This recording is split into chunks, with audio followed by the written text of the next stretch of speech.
దేవుడు మాట ఇస్తే తప్పుతాడా?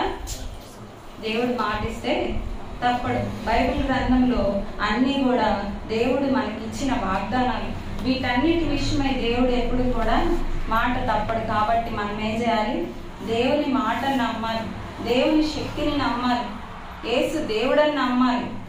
ఎంతసేపు నమ్మండి నమ్మండి నమ్మండి నమ్మండి అని చెప్తున్నాం అక్క. మరి నమ్మితే మాకు ఏం కలిగిద్ది?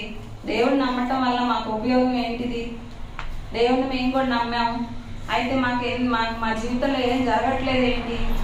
మేము నమ్మాం కదా, యేసు దేవుడని నమ్మాం, ఆయన మాట్లాడే దేవుడని నమ్మాం, ఆయన మాటలో శక్తి ఉందని నమ్మాం అని చెప్పి మీరు అడుగుతారేమో. కానీ నిజంగా దేవుని మాట నమ్మితే కలవరపడతామా?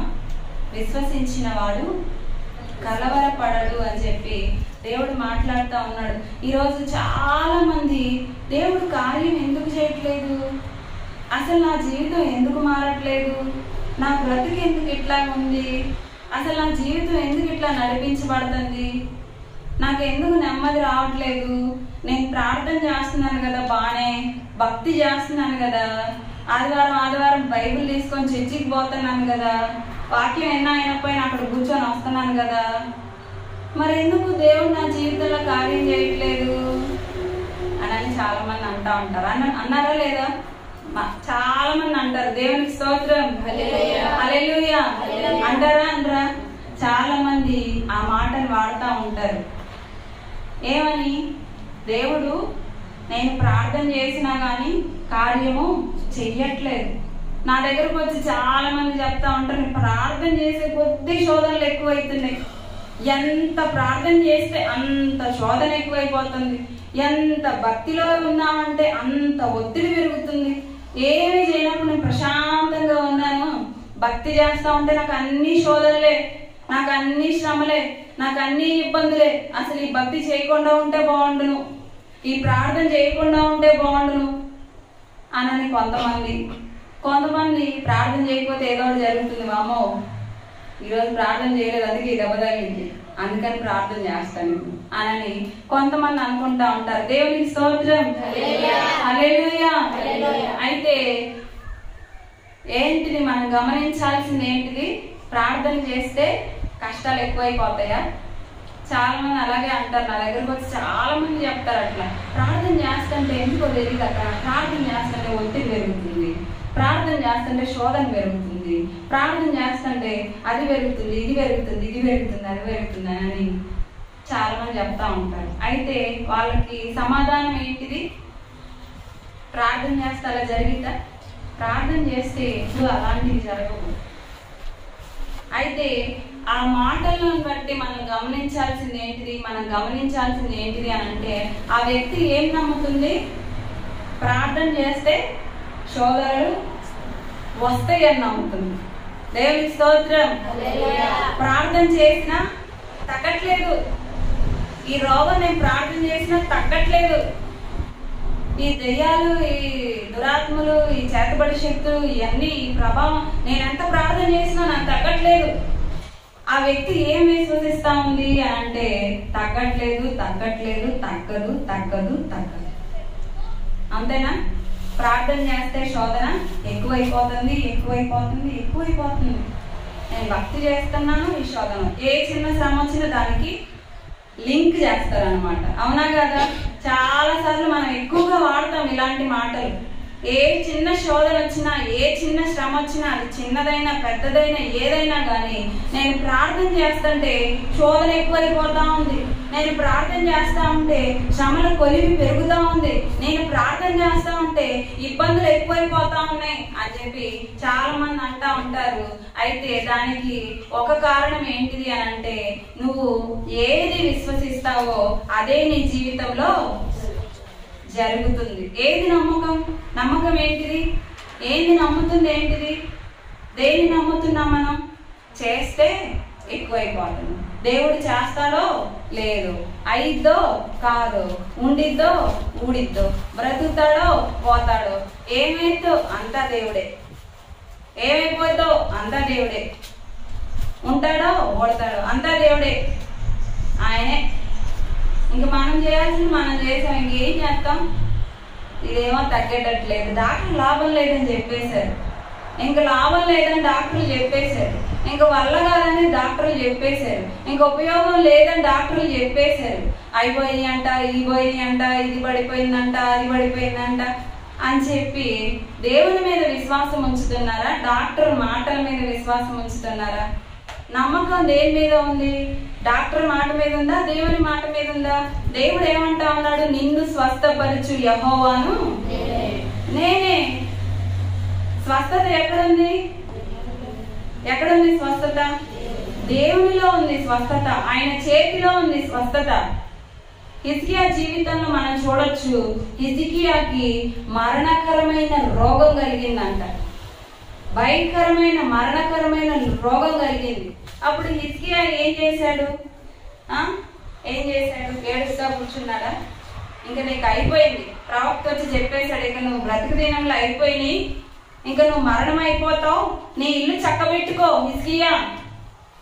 ప్రవక్త వచ్చి చెప్పేశాడు, డిక్లేర్ అయిపోయింది. దేవుడి స్వరం, దేవుడే మాట్లాడాడు ప్రవక్తతోటి. ఇంకా అయిపోయింది, హిజ్కియా పని అయిపోయింది, ఇంకా హిజ్కియా మరణం అయిపోతాడు, హిజ్కియా జీవితం ఎంతటితో ముగించబడుతుంది.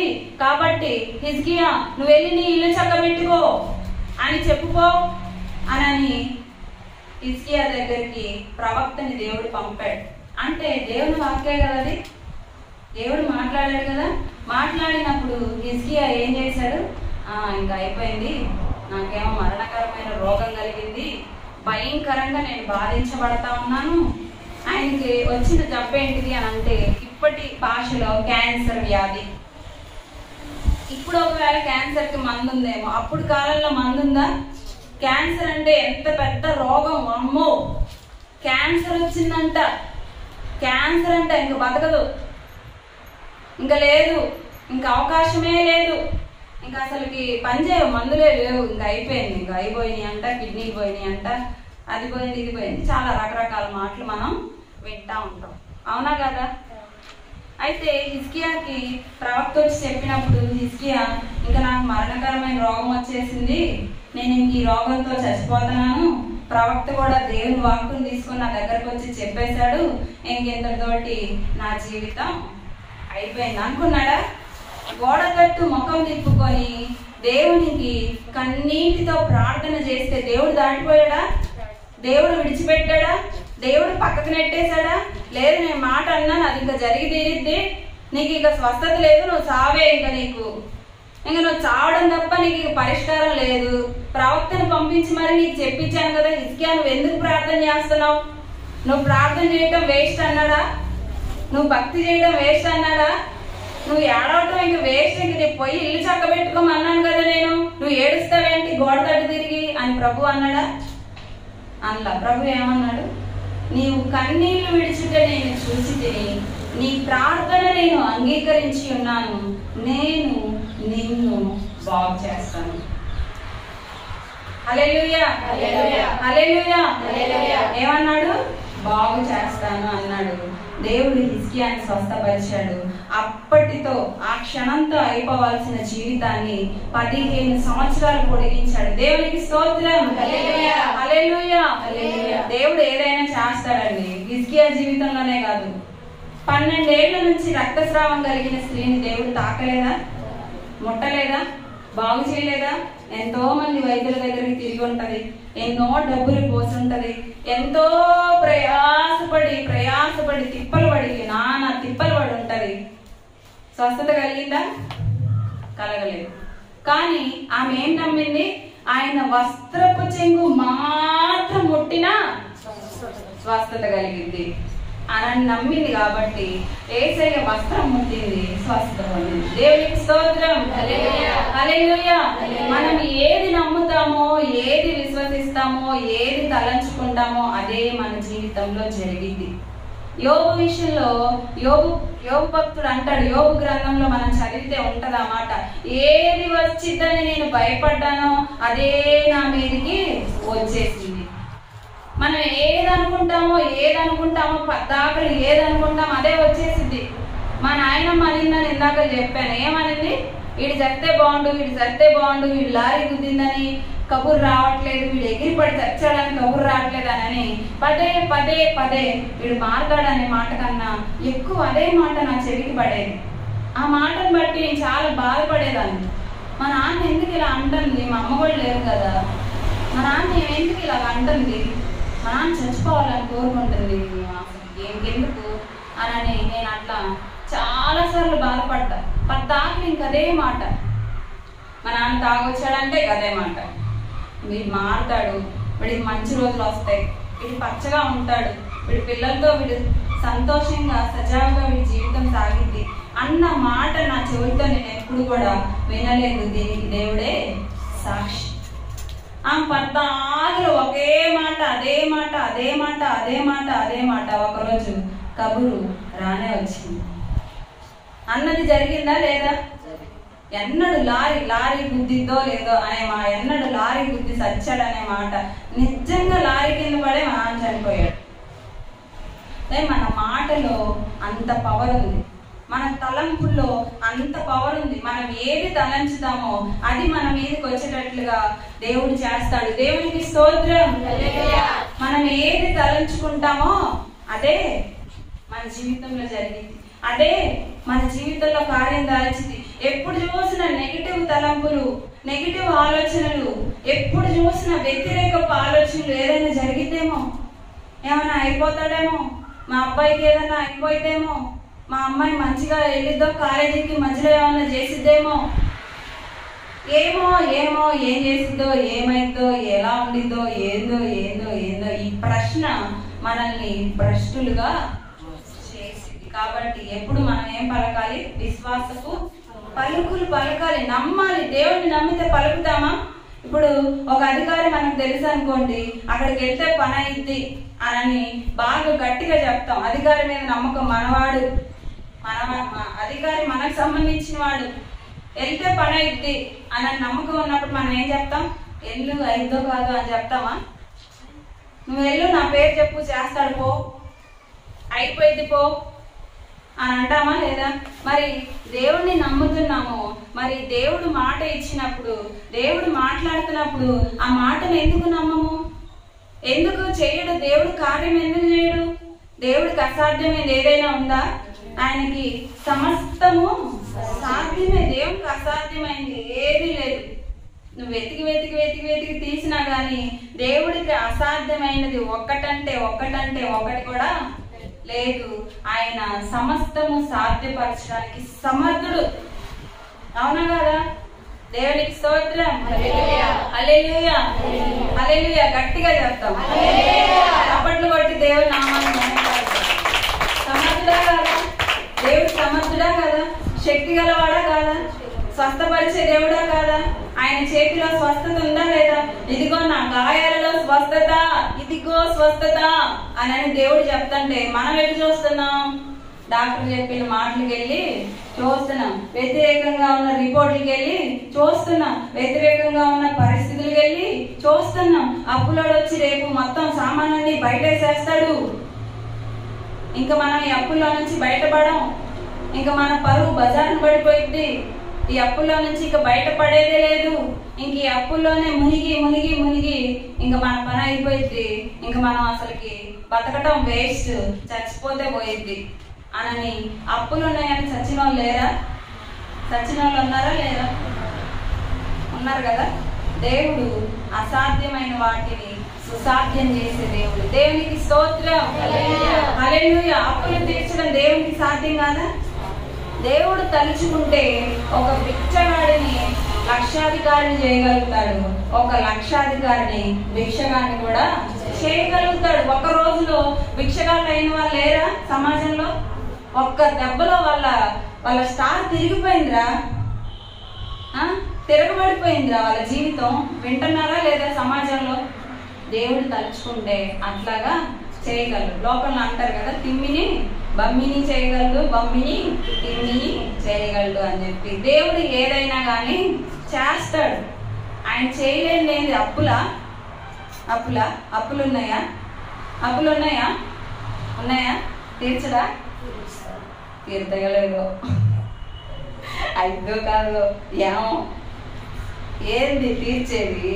రూపాయ 2 రూపాయల లక్షలు లక్షలు 15 లక్షలు 30 లక్షలు 50 లక్షలు 50 అయితే దేవుడికి ఎక్కువ 30 అయితే ఎక్కువ 1 కోటి రూపాయలు అయితే ఎక్కువ దేవుడికి ఎక్కువ చెప్పండి మీరు 1 కోటి రూపాయలు అంటే దేవుడికి ఎక్కువ దేవుడికి కష్టమా ఇలేదా వేరే వాళ్ళ దగ్గర అప్పులు తెచ్చి ఇవ్వాలా మనకి దేవుడు కాదు ఆయన తలుచుకుంటే దేవుడు ఆ 1 కోటి కాదు 100 కోట్లు ఉన్నా కానీ తీర్చగల సమర్థుడు దేవునికి స్తోత్రం హల్లెలూయా చాలా మంది సాక్షులు చాలా సార్లు చెప్పాడు అప్పులతో బయట ఇంకా పడలేను చచ్చిపోతే బాగుండు అని చెప్పి నేను అనుకున్నానని చెప్పి చాలా సార్లు చెప్పాడా ఈ రోజు ఎలా ఉంది శాలేమన్న పరిస్థితి ఎంతో మందికి ఆశీర్వాదకరంగా ఉంది తనకు తానే ఉపయోగపడని జీవితం నేను ఎందుకు ఉపయోగపడను నేను చచ్చిపోతే ఏదన్నా అయి చచ్చిపోయి డబ్బులు వచ్చే మార్గం ఏమైనా ఉందేమో యాక్సిడెంట్ కానీ లేకపోతే ఇంకో ప్రమాదం అలా ప్రమాదవశాత్తు చనిపోయాను అనుకో నా కుటుంబానికి డబ్బులు వస్తాయి కదా ఒక అప్పు పోయిద్ది కదా అని ఆలోచించిన శాలేమన్న ఈరోజు ఎలా ఉన్నాడు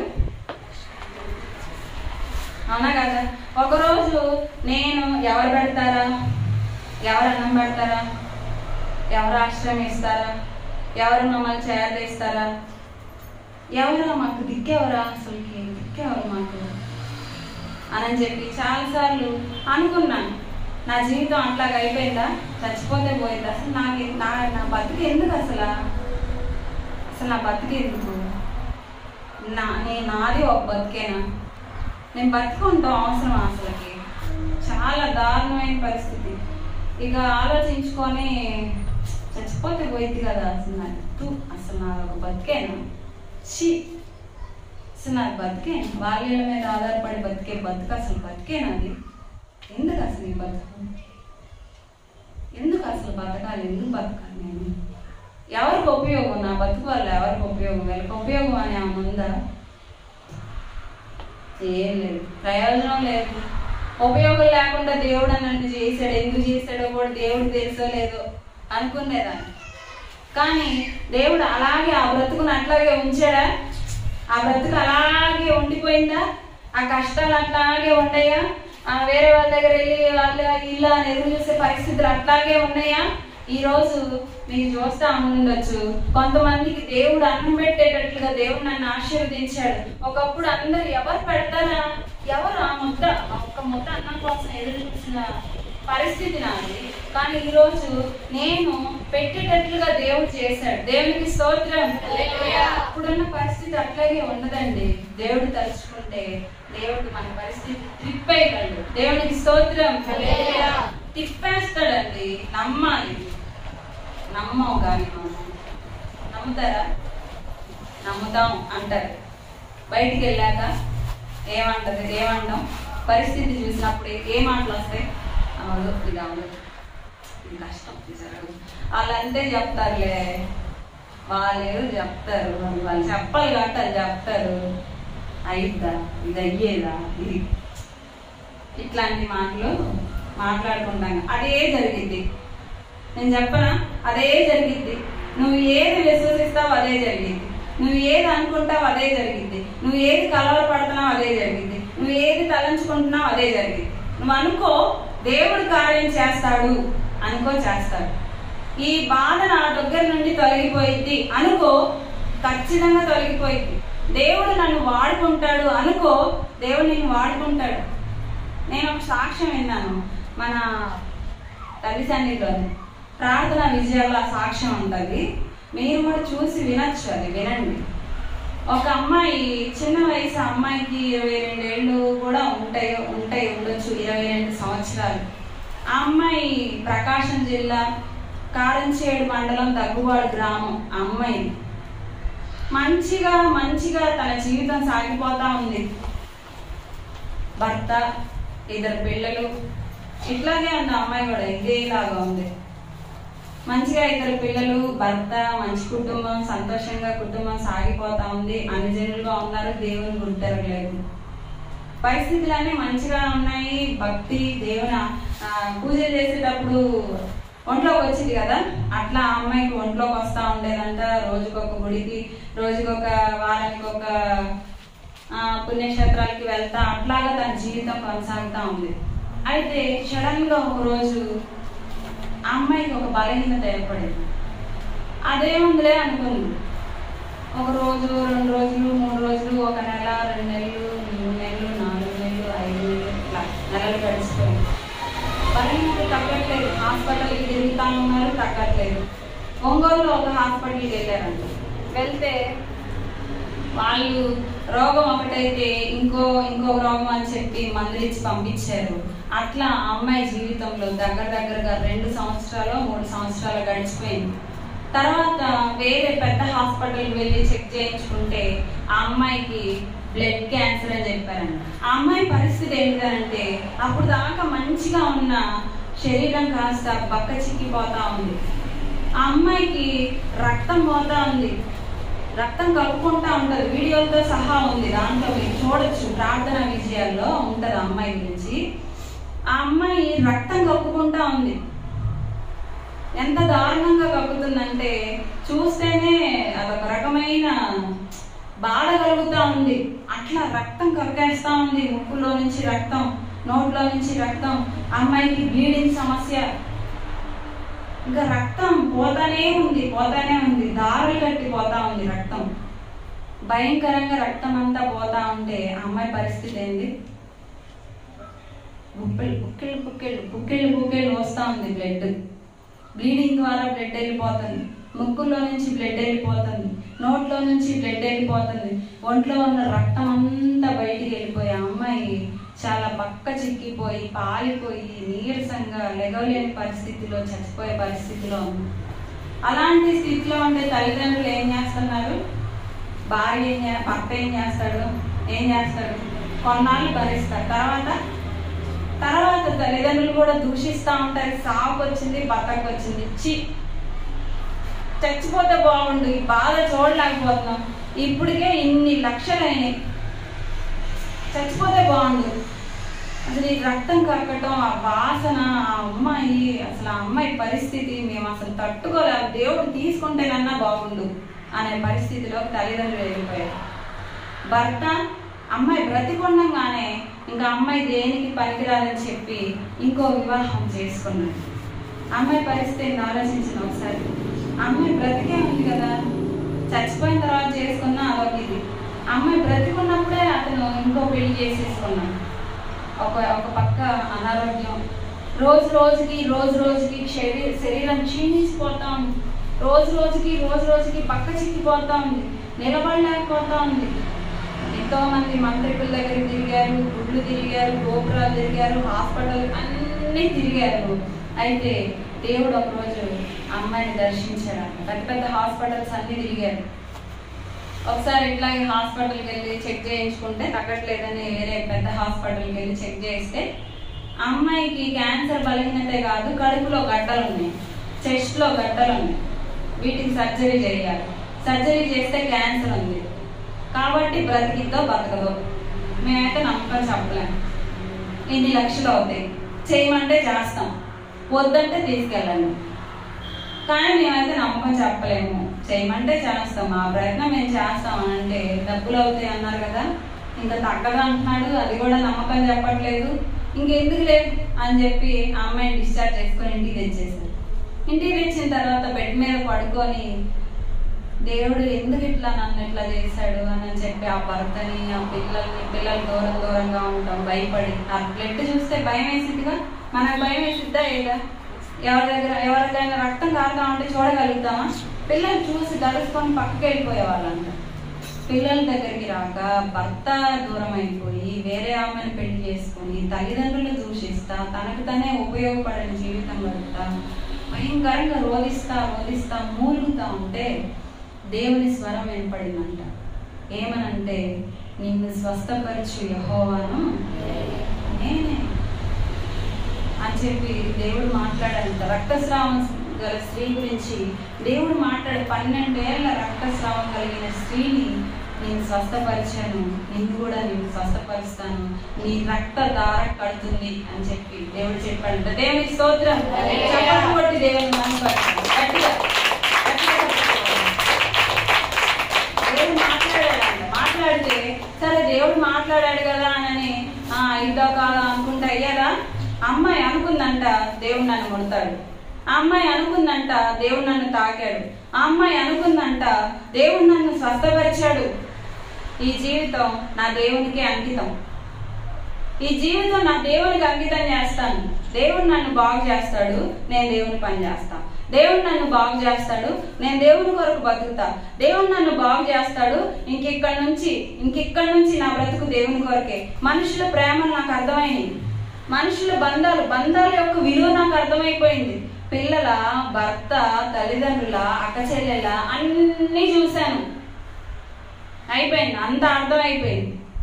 ఇవన్నీ కాదు నాకు, ఇవన్నీ కాదు. దేవుడు నేను, దేవుడు నన్ను తాకితే దేవుని పని చేస్తానని ప్రార్థన చేసిందంట. ప్రభువా, ఈ జీవితం నీకేనయ్యా, నన్ను స్వస్థపరిస్తే నేను నీ పని చేస్తానయ్యా అని చెప్పి ప్రార్థన చేసిందంట. ఇది నీవిచ్చిన జీవితం, నీ పాదాలకే అంకితం. నీవిచ్చిన జీవితం, నీ పాదాలకే అంకితం.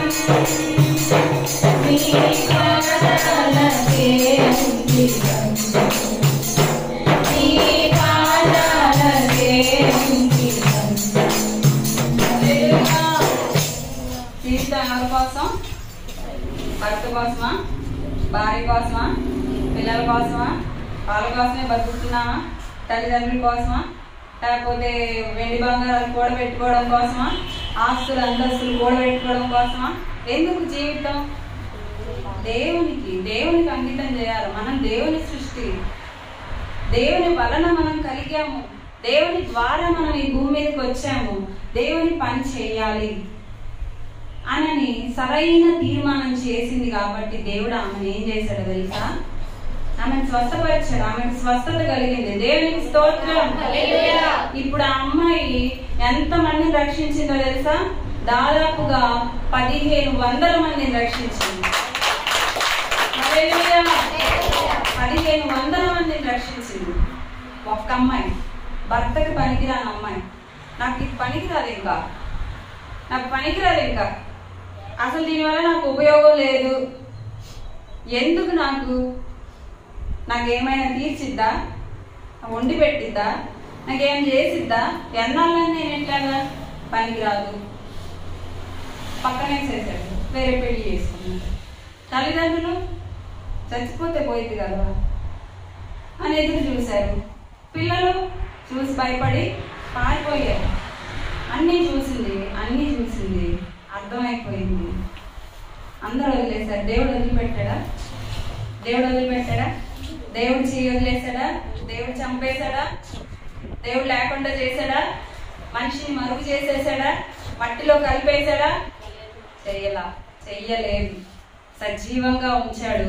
నేను చావును, సజీవుడనే దేవుని గురించి కీర్తిస్తాను, దేవుని ప్రకటిస్తానని చెప్పు అన్నాడట దేవుడు. ఆమెతో మాట్లాడిన స్వరం అది. నేను చావును, సజీవుడనై నా దేవుని కీర్తిస్తాను, నా దేవుని ప్రకటిస్తాను అని చెప్పు. నేను చావనని చెప్పు. ఇప్పుడు దాకా చచ్చిపోతానేమో, ఇంకా నాకు బ్రతుకు లేదేమో, ఇంకా నేను బ్రతకనేమో, ఇంకా నాకు లేదేమో, రేపు అనేది నేను చూడలేమో అనుకున్నావు ఇప్పటిదాకా. ఇప్పుడు అనుకో, నేను చావను, సజీవురాలనై నా దేవుణ్ణి కీర్తిస్తాను అని అనుకోని దేవుడు మాట్లాడితే ఆ అమ్మాయి అలాగే అనుకుంది. దేవుడు ఆ అమ్మాయిని తాకాడు, దేవుడు ఆ అమ్మాయిని ముట్టాడు. తనకే పనికిరాని జీవితాన్ని ఈరోజు 1500 మందిని కట్టేటట్లుగా దేవుడు చేశాడు.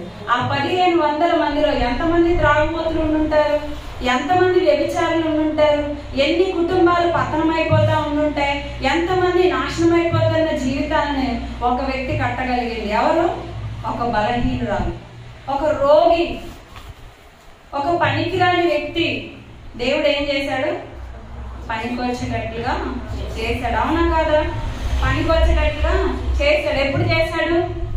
నమ్ముకుంటే చేసేసాడా? దేవుడు నమ్ముకున్నాను అని మాట అంటే చేసేసాడా?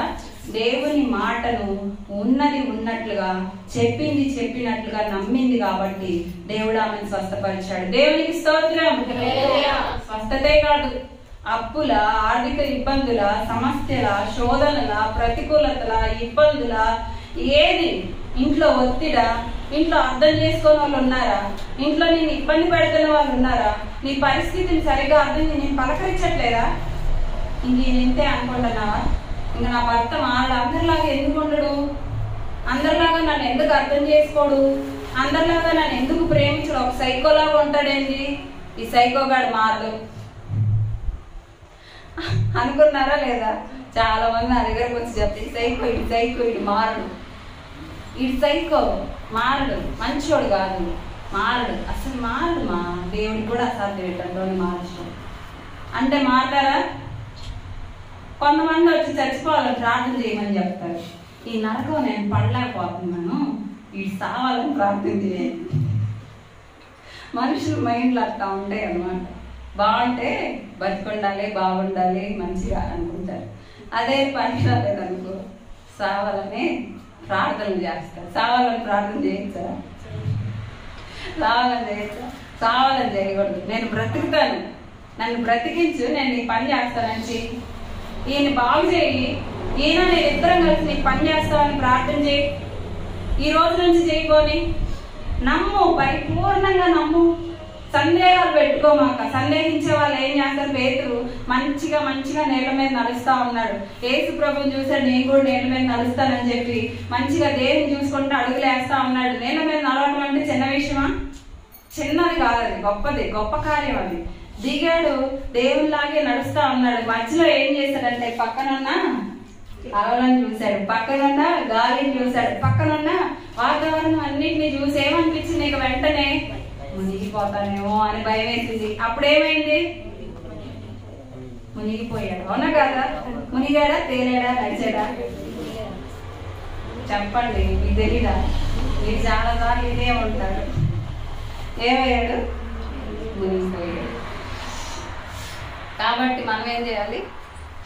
పరిస్థితులు చూడాలా, ప్రతికూలతలు చూడాలా, కుప్పలాగా ఉన్నాయి అప్పులు అవి చూడాలా, ఇంట్లో బాగా ఎప్పుడు చూసినా ముఖంలో పేలాలు వెళ్తా ఉంటాయి కొంతమందికి, అమ్మాలు చూడాలా, ఈ ముఖం ఇంతే, ఈ ముఖం మారదు, దాని వల్ల అంటా ఉంటారు. అవునా కదా? ఈ ముఖం మారదు, ఏది మారినా ఈ ముఖం మారదు. మారదని ఎందుకంటావు? మారుతాను. మార్చదని ఎందుకంటావు? మారుస్తాడను. దేవుడికి అసాధ్యమైంది ఏదైనా ఉందా?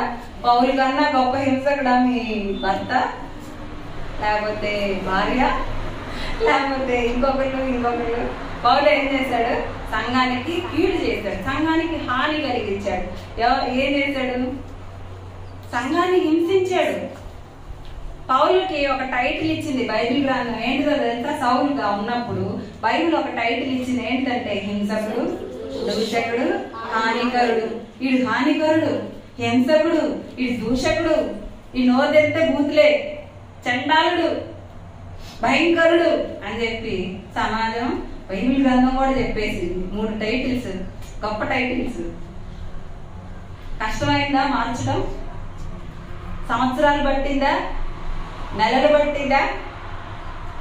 ఒకే ఒక్క రోజు, ఒకే ఒక్క గడియ దేవుడు దర్శించాడు.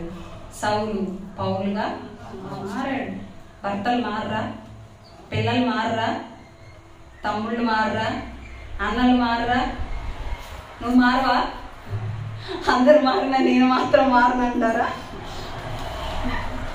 ప్రపంచం మొత్తం మారినా నేను మాత్రం మారను, నేను ఇంతే ఉంటాను, నా కోసమే నేను బతుకుతా ఉంటాను, లేకపోతే నా పిల్లల కోసమే బతుకుంటా ఉంటాను, నా బతుకు మొత్తం వీళ్ళ కోసమే బతికి పరలోకం పోయిన తర్వాత దేవుడు నువ్వు నా కోసం ఏం చేస్తావు అంటే సిగ్గుతో తల్లించుకుంటానని చెప్తారా? ఛీ, పనికి మానని చెడ్డదాసురాల, అసలు నేను ఎందుకు పుట్టించానో ఏమో అని ప్రభు అనేటట్టు ఉంటారా? ప్రభు ఏమనాలి? బల నమ్మకమైన మంచి దాసురాలా అని ప్రభు అనాలా లేదా? పరలోకంలో ఎంతమంది ఉంటారు తెలుసా? ఒక 100 మంది ఉంటారా? ఒక 1000 మంది? ఒక 5000 మందా? కోటాను కోట్ల కోట్ల దూతల మధ్యలో, కోటాను కోట్ల సంఘకన్యల మధ్యలో, కెరూబులు, శరాబులు, దూతాలి, ఇంత వ్యవస్థ మధ్యలో సింహాసనాసీనుడైన ప్రభువు నేను పిలిచి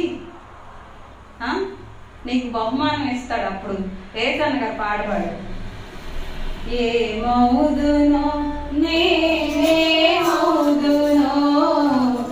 ఏమౌదునో నేనేమౌదునో ఎవరు సమీపించలేని తేజస్సులో నివసించు నా యేసయ్యా నీ మహిమను ధరించిన పరిశుద్ధులు నా కంట పడగానే ఏమౌదునో నేనేమౌదునో ఏమౌదునో నేనేమౌదునో. హల్లెలూయా. ఏమని పాడాడు? నీవిచ్చే బహుమతులు నేను స్వీకరించే వేళ ఏమైపోతానో, పరలోక మహిమను తలచి నీ పాద పద్మములపై ఒరగి పరలోక సైన్య సమూహాలతో కలిసి నిత్యానందంలో చేరు ప్రశాంత వేళ నేనేమైపోతానో అని చెప్పి పాడుకున్నాడు యేసన్న గారు. దేవునికి స్తోత్రం. ఏమైపోతాం?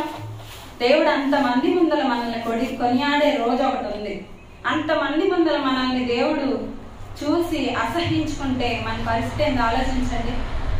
కాబట్టి మనం ఏం చేయాలి? ఇప్పుడు ఏం చేయాలి? పరలోకంలో ధనాన్ని సంపాదించాలి, దేవుని కొరకు బ్రతకాలి. దేవుడు ఏం చెప్పాడు తెలుసా మనకి? ఇక్కడ అందరూ రక్షణ పొందారా? చేయటండి. రక్షణ పొందారు, అందరూ పొందారు.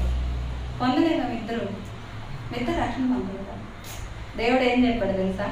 నమ్మి బాప్తిస్మం పొందువాడు రక్షింపబడును, నమ్మని వారికి శిక్ష విధించబడును అని చెప్పాడు. అదిగో నేను రక్షణ తీసుకునేటప్పుడు అమ్మాయి ఎంత ఉన్నాను, మా పెద్దనా నుండి నువ్వు రక్షణ తీసుకున్నావంటే బాగోదు అన్నాడు. రక్షణ తీసుకుంటానంటే నీకు పెళ్లి కాదు, ఏం కాదు, నువ్వు రక్షణ తీసుకున్నావంటే నీకు పెళ్లి కాదు, ఇంకా నీకు సంబంధాలు రావు, నువ్వు రక్షణ తీసుకున్నా అంటే నేను ఊరుకోను అన్నాడు. నేను ఊరుకోనంటే ఆయన నన్ను పరలోకం తీసుకెళ్తాడా? మా అమ్మ మా నాన్న చిన్న వయసులో చచ్చిపోయారు. మరి ఒకవేళ నేను కూడా పోతానేమో, రేపు పోతాను, ఈ పూట పోతాను, ఇంకో గంటలో పోతాను, లేకపోతే సాయంత్రానికి చస్తాను, నాకేం తెలుసు? మా పెద్దనాన్న నన్ను పరలోకం తీసుకెళ్తాడా? ఆయనకి సత్యం తెలియదు, నాకు సత్యం తెలుసు. యేసు ప్రభు దేవుడని నమ్మాను, ఆయన ద్వారానే పాపపు విమోచనాన్ని నమ్మాను, ఆయన రక్తంలో కడగబడితేనే పరలోక రాజ్యం అని నమ్మాను, నిత్య జీవం అని ఇన్ని తెలిసి నేను రక్షణ పొందపోతే ఎట్లాగా? ఏదైనా వద్దంటాడు, ఏకేమో తెలీదు అని చెప్పి నేను ప్రార్థన చేసుకున్నా. ప్రభు, నేను అప్పుడు హైదరాబాద్లో ఉన్నా. ప్రభు, ఎట్టయినా నాకు రక్షణ కావాలి, నేను అట్టగిస్తున్నాను, ఏం చేయాలి ప్రభు? నాకు ఇప్పుడు ఇక్కడ నుంచి నేను పేట రావాలి, హైదరాబాద్ నుంచి పేట రావాలి. మా పెద్దనాన్న దగ్గర ఉన్నాను. అప్పుడు వద్దంటున్నాడు. ఏం చేయాలి ఇప్పుడు? ఏం చేయాలి చెప్పండి? ఏం జరిగి ఉంటుంది? దేవుడు వచ్చి నాకు బాప్తిసం ఇచ్చారా? ఏం జరిగి ఉంటుంది అంటే, ఏం జరిగింది? ప్రార్థన చేశాను మోకరించి. ప్రభు, మరి నాకు తెలియదయ్యా, నాకు నేను సత్యం తెలుసుకున్నాను, నేను ఇట్లా ఉండకూడదు, నేను రక్షణ పొందాలి, ఎప్పుడు చస్తానో తెలియదు, మరణం ఎప్పుడు ఎక్కడ ఎలాగా మనకు వచ్చిద్దో తెలీదు, నేను చిన్నమ్మాయినా నాగదు, వయసు అమ్మాయినా నాగదు, వయసు అబ్బాయినా నాగదు, వయసోడు మొదలోడు గర్భిణీ, మరణం ఆగదు. మరణం ఎప్పుడైనా ఎక్కడైనా ఎట్లాగైనా మరణం వచ్చేసి, అయితే ఏం చేయాలా అని ఆలోచిస్తా అన్న, ప్రార్థన చేస్తున్నా. ప్రభు, మరి నన్ను రక్షించు, నాకు రక్షణ కావాలి అని చెప్పి. అందులోపు పాస్టర్ గారు ఫోన్ చేశాడు, చాలా మంది ఫోన్ చేశాడు. ఫోన్ చేస్తే నేనే అడిగాను, నాకు రక్షణ కావాలి అని చెప్పని అడిగాను.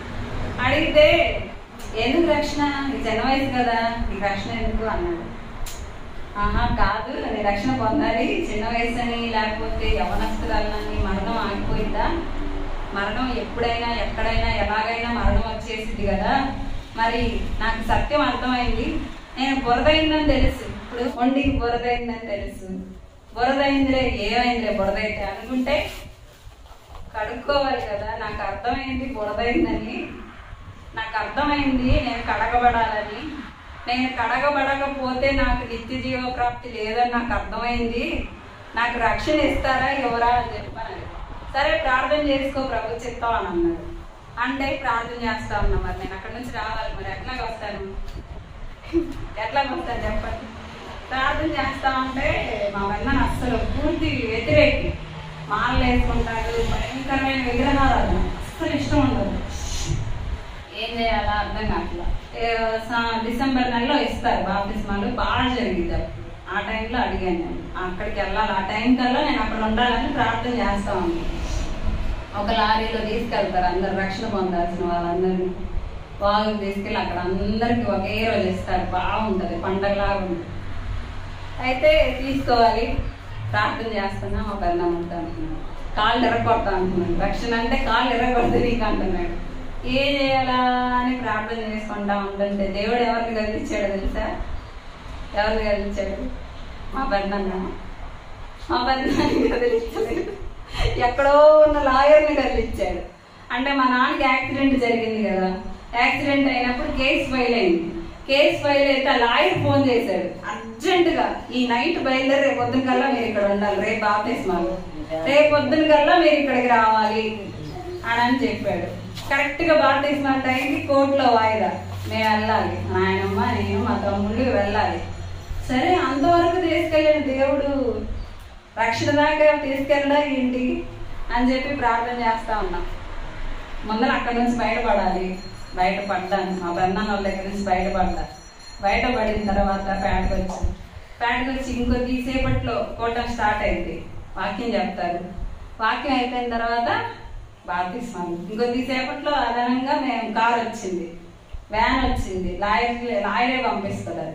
అది ఎక్కి మేము వెళ్ళాలి. కరెక్ట్ గా కోటం టయానికి వ్యాన్ వచ్చి ఆగింది. కరెక్ట్ గా అదే టయానికి లాయర్ ఫోన్ చేసి అమ్మాయి వద్దు మీరు రండి అని చెప్పాడు. దేవుడికి స్తోత్రం. అమ్మాయి వద్దు, అమ్మాయి అవసరం లేదు, మీరు వస్తే చాలు అని అన్నాడు. అనేసరికి నన్ను అక్కడ వదిలేసి ఆమె వెళ్ళి వచ్చేసరికి నేను రక్షణ తీసుకున్నాను. ఎంత సంతోషం అంటే చెప్పలేని సంతోషం, చెప్పలేని ఆనందం. ఈ రోజు నేను దేవుని రక్తంలో కడగబడ్డాను, నాకు నిత్య జీవ ప్రాప్తి దొరికింది, నేను పరిశుద్ధురాలయ్యాను, నా జన్మ కర్మ పాపాలన్నీ కడగబడ్డాయి, నాకు నిత్య జీవ ప్రాప్తి దొరికింది అని సంతోషపడి సంబరాలు చేసుకొని అక్కడి నుంచి బయలుదేరి హైదరాబాద్ వెళ్ళిపోయిన తర్వాత వాళ్ళు అక్కడ అన్నాడు, నువ్వు ఎందుకు తీసుకున్నావు అని చెప్పాను. ఎందుకు తీసుకున్నా? అదే నా కూతురు అయితే నా మాట ఎందా, నా కూతురు అయితే నా మాట ఎనదా, నువ్వు ఎందుకు తీసుకున్నావు? నేను వద్దంటే నువ్వు ఎందుకు తీసుకున్నావు? మీ మామూలు మాట నీకు పెళ్లి కాదు, అసలు నీ జీవితం నాశనం అయిపోయినట్టే, ఇంకా అసలు అది ఇదని చెప్పి తడబడా అనేసి ఇంకా రోజు తాగొచ్చి గొడవ చేసి 2 రోజుల తర్వాత మెదలుకొని ఊరుకున్నాడు. కొట్టాడు, తిట్టాడు, అన్నిటికీ రెడీ. కొట్టాడనో తిట్టాడనో అరిసాడనో నిత్య జీవాన్ని పోగొట్టుకుంటామా? పరలోకాన్ని పోగొట్టుకుంటామా? ఏసై రక్తంలో మనం కడగబడాలి. ఏసై ఎందుకు ప్రాణం పెట్టాడు? చదువుకున్న వాళ్ళు చెప్పాలి. ఎందుకు పెట్టాడు? మన కోసమే కదా, మన పాపాల కోసమే కదా. మనల్ని విమోచించడానికి ఆయన పరలోకాన్ని విడిచి భూమి మీదకి వచ్చి ప్రాణం పెట్టి మనకి విమోచన కలిగించాడు. కాబట్టి ఆయన రక్తంలో మనం కడగబడాలి. అట్లా జరిగింది. దేవుడు నాకు అన్యాయం చేశాడా? మా రవి పాస్టర్ గారిని ఇచ్చాడు. నీకు అసలు పెళ్ళే కాదన్నాడు ఆయన. ఎంత మంచి భర్తలు ఇచ్చాడు, ఎంత మంచి జీవితాన్ని ఇచ్చాడు, ఎంత మంచి బిడ్డలు ఇచ్చాడు, దాన్ని పనిచేసే భాగ్యం ఇచ్చాడు. కాబట్టి ఏం చూడాలి? చుట్టూ ఉన్న పరిస్థితి చూడాలా? డోంట్ కేర్ అన్నాను నేను. ఎవరు ఎన్ని చెప్పినా నేను ఆగను, రక్షణ విషయంలో నేను ఆగను. ఎవరు ఎన్ని చెప్పినా, 100 చెప్పినా, 1000 చెప్పినా నేను ఆగను. ఎందుకు ఆగనన్నాను? అంటే ఏ క్షణమో తెలియదు జీవితాంతం, ఈ క్షణమే సొంతం, ఏ క్షణమో తెలియదు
ఎప్పుడు పోతామో తెలుసా? డేట్ ఏమన్నా రాసుకొని వచ్చారా? ఇన్ని రోజులు ఉంటామని ఏమన్నా బాండ్ ఏమన్నా రాసి ఇచ్చారా ఎవరైనా?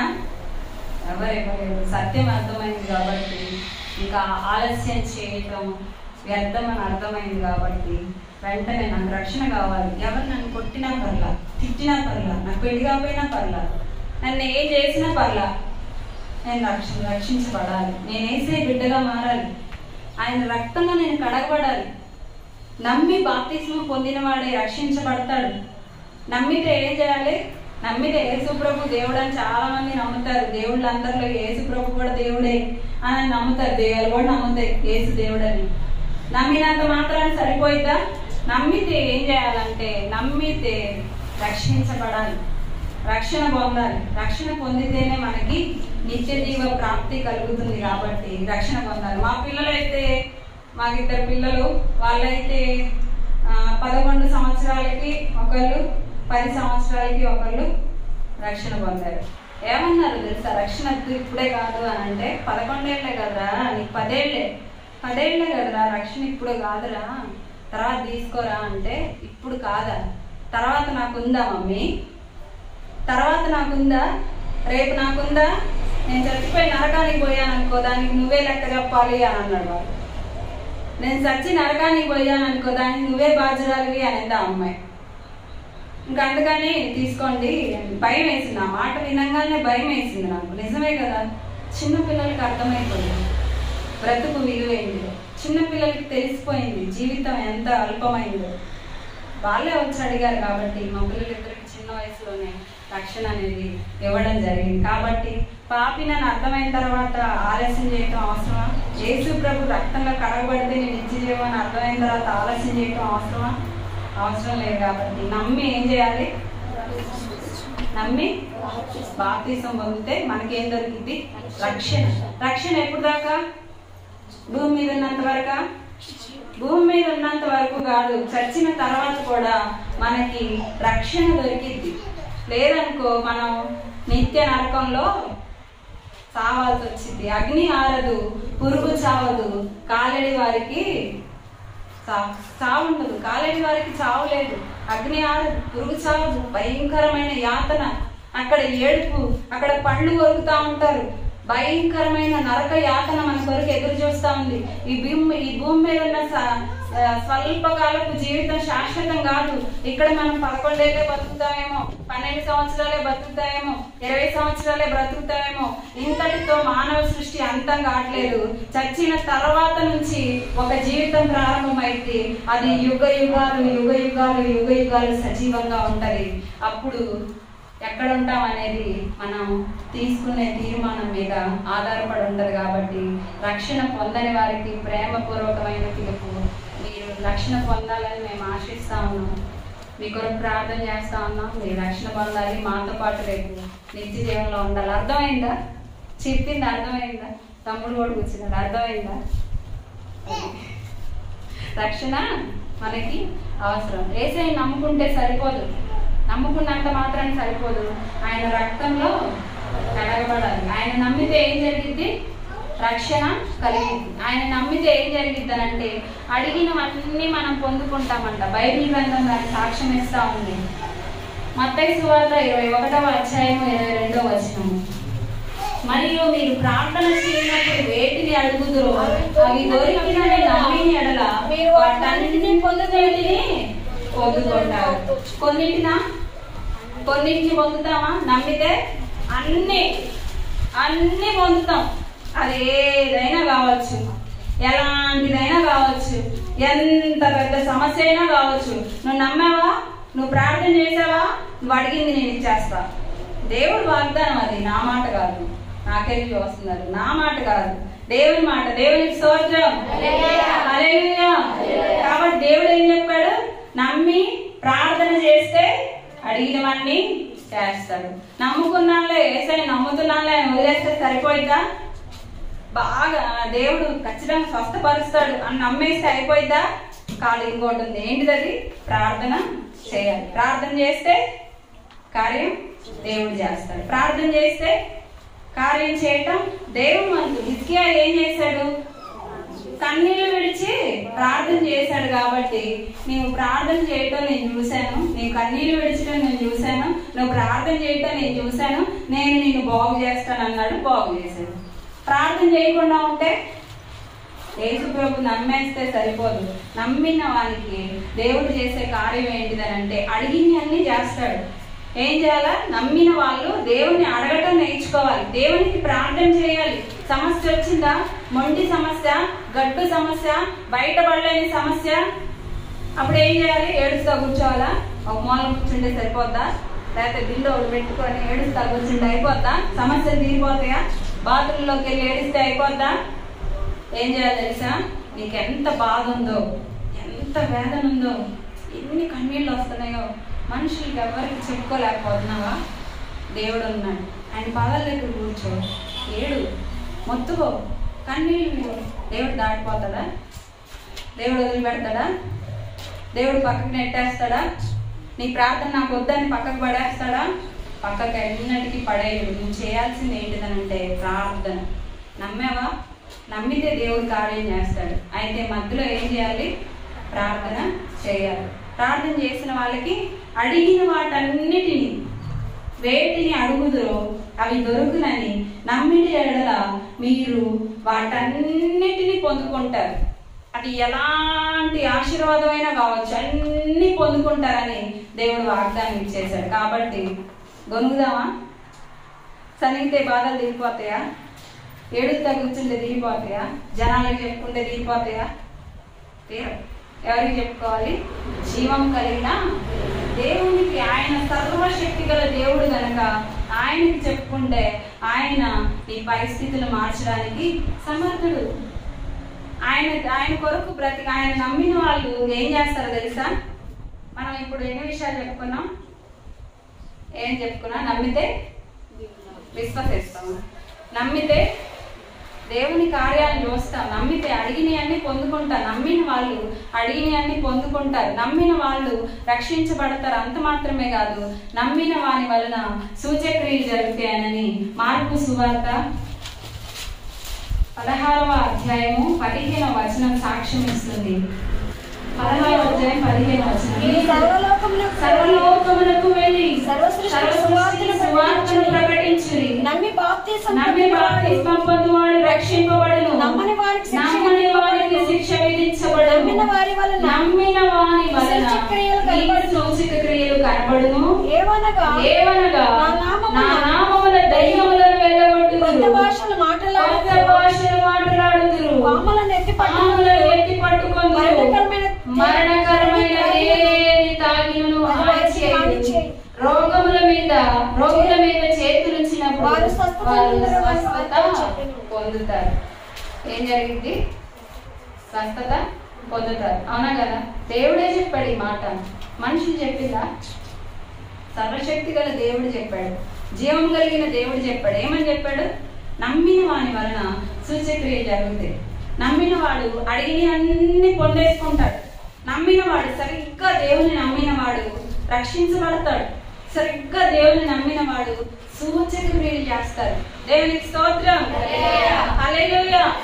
దేవుడు నీ ద్వారా కదలాలనుకుంటున్నాడు. ఇక్కడున్న ప్రతి ఒక్కరి ద్వారా దేవుడు కదలాలనుకుంటున్నాడు.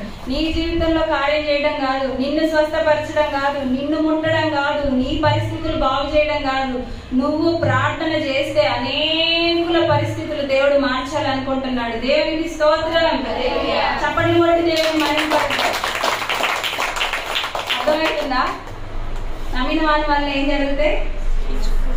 ఏం జరుగుతాయి? చెప్పు మరి. ఏం జరుగుతుంది? రైట్లో చెప్తుంది. సూచక్రియలు జరుగుతాయి. సూచక్రియలు అంటే ఏంటిది? మీరు రోగుల మీద చేతుల నుంచి ప్రార్థన చేస్తే స్వస్థత కలిగిద్దంట. దేవునికి స్తోత్రం. దెయ్యాలను వెళ్ళగొట్టేస్తారంట. దెయ్యాల, రోగాల, మరణకరమైన పరిస్థితుల, లేకపోతే ఇంకోట ఏదైనా సరే నమ్మితే నీ ద్వారా సూచక్రియలు చేస్తానని దేవుడు అంటున్నాడు. ఏమంటున్నాడు దేవుడు? నమ్మమని చెప్తున్నాడు. ఏమన్నా కొండలు మోయమన్నాడా?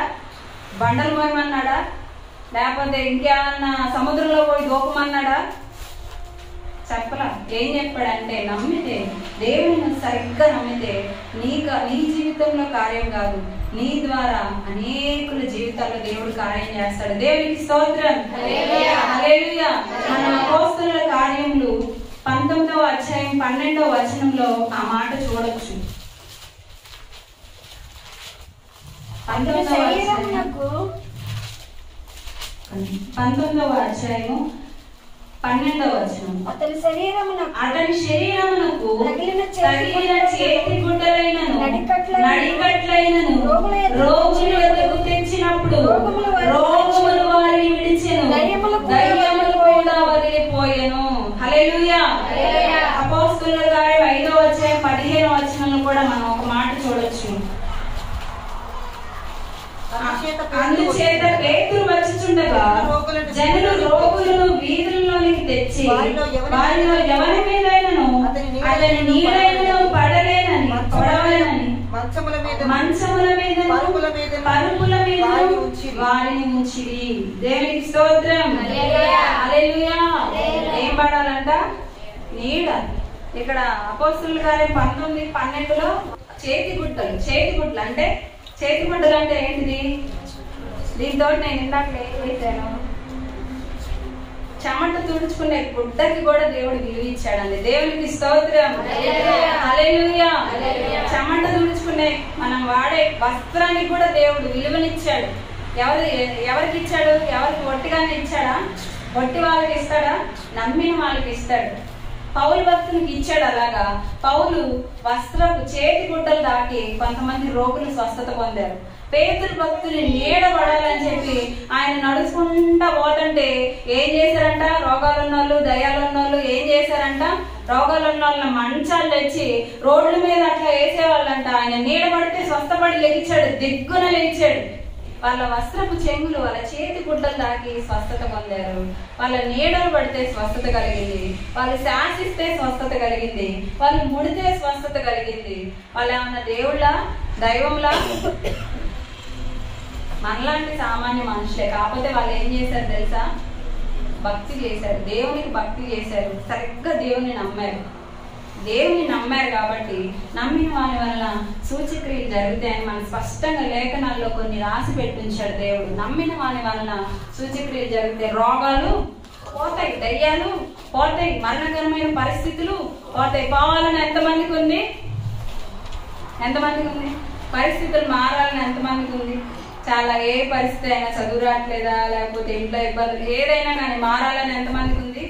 స్వస్థత, అన్ని ఏదైనా కానీ నీ ద్వారా దేవుడు చేస్తాడు. నీ జీవితంలో కాదు, నీ ద్వారా అనేకుల జీవితాల్లో దేవుడు చేస్తాడు. ఆమేన్, ఆమేన్, ఆమేన్. అవునా కదా? ఈరోజు ఏమైపోయింది? పరిస్థితి మారిందా? మారిపోయిందా? స్వస్థత వచ్చిందా? వచ్చింది కదా? వచ్చింది. దేవుని పని చేస్తాం కదా.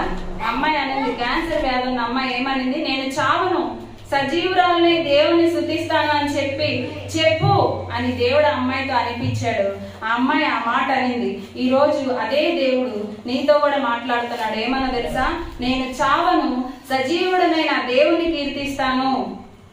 మేము చావడు, నా భర్త చావడు, సజీవుడుగా ఉండి దేవుని పని చేస్తాం. మేము దేవుని పని చేస్తాం. మా ద్వారా గొప్ప పని ఉంది, దేవుని సేవ చేస్తామని ఒక ఉన్నతమైన తలంపులు, విశ్వాసపు తలంపులు కలిగి ఉంటే దేవుడు అతన్ని అలాగా బెడ్ మీద ఉంచడు. ఇదే బైబిల్ పట్టుకొని అనేక ప్రాంతాలు తిరిగి క్రీస్తుని ప్రకటించేలా దేవుడు చేస్తాడు. దేవుడు చేస్తాడు. ఎప్పుడు చేస్తాడు? అపనమ్మకాలుంటే చేస్తాడా? నువ్వు ఏది నమ్ముతావో అదే వస్తుంది. కాబట్టి దేవుడు ఈరోజు స్పష్టంగా మాట్లాడుతూ ఉన్నాడు. ఏమనంటే నీ నమ్మిక చొప్పున నీకు జరుగుతుంది. నువ్వు నమ్ము, సజీవులమై మేము దేవుని పని చేస్తాం అని చెప్పి నమ్ము. దేవుడు ఈరోజు అద్భుతం చేయబోతా ఉన్నాడు. అప్పులు ఉంటాయా? అప్పులు ఇంకా తీరవా? తీరవా? తీరవా? తీరవా? యేసు నామంలో తీరిపోయినాయి. ఆమేన్. దయ్యాలు పోవా? దురాత్మ బంధకాలు పోవా? సాతాను శోధనలు తెగ శోధిస్తున్నాడు, నన్నే శోధిస్తున్నాడు అని చెప్తారు. పోవా? దేవుడు ఏమన్నాడు? నమ్మితే దయ్యాలను వెళ్ళగొడతారు. దయ్యాలను వెళ్ళగొడతారు. దయ్యాలు పట్టించుకొని పీడింపబడరు, దయ్యాలు వెళ్ళగొడతారు మీరు అని దేవుడు చెప్పాడు. కాబట్టి దయ్యాలు పోవా? పోతాయా? పరిస్థితులు మారినాయా? మారిపోయినాయా? ఆమేన్. మారిపోయినాయి. యేసు నామంలో మారిపోయినాయి. ఆమేన్. దేవుని ఆశీర్వాదం ఈ రోజు మీ మీదకి రాబోతా ఉంది. దేవుడు నన్ను చెప్పమన్నాడు. దేవుడు నన్ను చెప్పమన్నాడు కాబట్టి చెప్తున్నాం. దేవుడు మీ జీవితాల్లో గొప్ప కార్యం చేయబోతున్నాడు కాబట్టి ఆయన యందు పరిపూర్ణ విశ్వాసం ఉంచి కలవరాలన్నింటినీ కొట్టేసుకుంటే దేవుడు ఒక నూతన కార్యం మీ జీవితంలో మొదలు పెట్టబోతా ఉన్నాడు. మోడు బారిపోయిన జీవితాన్ని చిగురింపజేయబోతున్నాడు. ఎడారిలో నీటి బుగ్గల్ని పుట్టించబోతా ఉన్నాడు. నిర్జీవమైనటువంటి దేహాలను సజీవంగా, ఎండిన ఎముకలను గొప్ప సైన్యంలాగా లేపినట్టు ఎండిపోయిన జీవితాన్ని దేవుడు బ్రతికిస్తున్నాడు, బ్రతికించబోతున్నాడు. ఆయన సేవ కొరకు నిలబెట్టుకుంటున్నాడు. ఆమేన్. కాబట్టి ఈ సమయంలో ప్రార్థన చేద్దాం.